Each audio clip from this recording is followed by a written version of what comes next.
भारत में राष्ट्रभाव को लेकर एक विचार सामूहिकता में जागृत हो रहा है और उसकी उर्वरा भूमि है हमारे लोकप्रिय प्रधानमंत्री नरेंद्र मोदी। जी हां, वही नरेंद्र मोदी जिन्होंने प्रधानमंत्री बनते ही सार्वजनिक स्थान पर स्वयं झाड़ू लगाकर स्वच्छता अपनाने का संदेश दिया।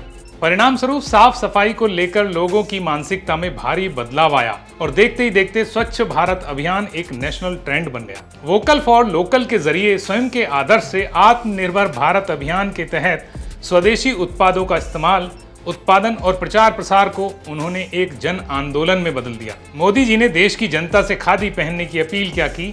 खादी और ग्रामोद्योग का कारोबार जो 31,154 करोड़ का था, वो बढ़कर आज 1,70,000 करोड़ के ऐतिहासिक रिकॉर्ड को कायम कर चुका है। वहीं देशवासियों से डिजिटल पेमेंट को अपनी दैनिक आदत बनाने की पुरजोर अपील की और अनेकों बार स्वयं ऑनलाइन पेमेंट को प्राथमिकता देकर इसका संदेश भी दिया। परिणाम, भारत का यूपीआई आज दुनिया का सबसे बड़ा और सबसे तेज रियल टाइम पेमेंट प्लेटफॉर्म है, जहां प्रतिदिन औसतन 65 करोड़ से अधिक यूपीआई लेन देन होते हैं और जिनके द्वारा हर महीने 20 अरब से भी अधिक का लेन देन हो रहा है। कोविड महामारी के निराशापूर्ण वातावरण में ताली थाली या शंखनाद को ही ले लीजिए, प्रधानमंत्री की एक आवाज पर बड़े उद्योगपति से लेकर गांव के साधारण किसान तक सब ने बढ़ चढ़कर सहभाग किया। 2024 में मोदी जी लक्षद्वीप के तट पर कुर्सी डालकर क्या बैठे, उसी वर्ष वहां पर्यटकों की संख्या में 74% की वृद्धि हो गई। खास मौके या खास मुलाकात को अपने फोन में सेल्फी के द्वारा संजोने के उनके स्टाइल ने लोगों को ऐसा प्रभावित किया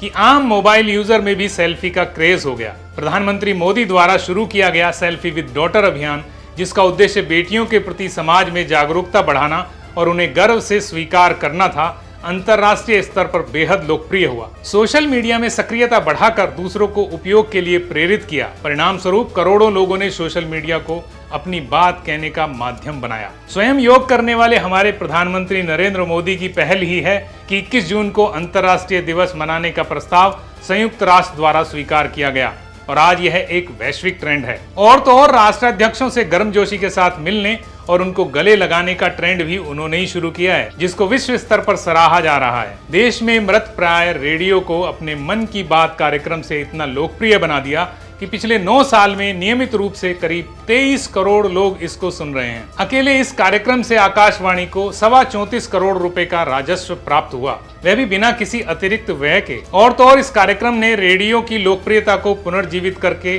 करोड़ों नए श्रोताओं को आकाशवाणी के पारंपरिक नेटवर्क से जोड़ दिया। नतीजा, एक राष्ट्रीय ब्रांड के रूप में आकाशवाणी की प्रतिष्ठा और विश्वसनीयता कई गुना बढ़ी। वहीं दूसरी ओर अपनी धार्मिक यात्राओं और अनुष्ठानों के द्वारा करोड़ों लोगों को आध्यात्म और संस्कृति से जुड़ने के लिए प्रेरित किया। यही कारण है कि विगत वर्षों में धार्मिक पर्यटन के प्रति लोगों में रुझान बहुत तेजी से बढ़ा है। कभी चाय पे चर्चा तो कभी खुद को चाय वाला बताकर और कभी चाय के बागान में जाकर चाय जैसे सामान्य और सर्वसुलभ पेय को प्रचारित किया। आज चाय पीना फैशन बन गया है। पिछले दिनों बंगाल में झालमुड़ी की दुकान से झालमुड़ी खाकर झालमुड़ी को ही विश्वविख्यात कर दिया। हाल ही में इटली की प्रधानमंत्री जॉर्जिया मिलानी को भारतीय टॉफी मेलोडी क्या भेंट कर दी कि भारतीय बाजारों में मेलोडी आउट ऑफ स्टॉक हो गई। यहाँ तक कि पार्ले इंडस्ट्री के शेयरों में भारी उछाल आ गया। निश्चित ही सोना कम खरीदने या पेट्रोल डीजल के कम उपयोग आदि को लेकर की गई प्रधानमंत्री जी की अपील का सकारात्मक परिणाम आने वाले समय में विश्व देखेगा।